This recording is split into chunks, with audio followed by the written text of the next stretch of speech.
आज बनवूया चला होममेड प्रोटीन बार. एका प्रोटीन मध्ये भेटेल डायरेक्ट 10 ते 15 ग्रॅम प्रोटीन.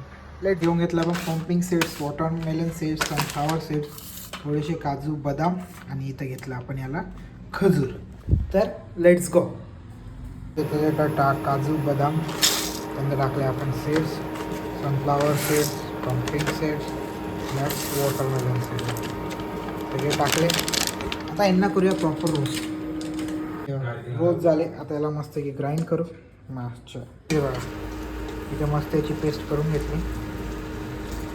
आता याच्यात टाकला आपण बाई खजूर.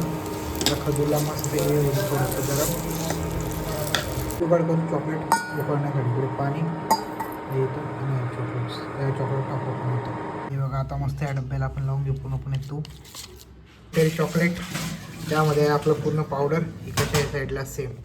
आधीला 2-3 तास ठेवलं फ्रीजमध्ये आणि त्यानंतर टेस्ट करू शकतो. असं झालेलं आहे. आता याला आपण काढूया. एक आपला पुरा निघाला लेअर, दुसरा काढू. नाही आता आपलं निघाले. आपण याला आता मस्त कट करू. हे बघा गाईज कशी बर्फी पडलेली. हे बघा नाईस.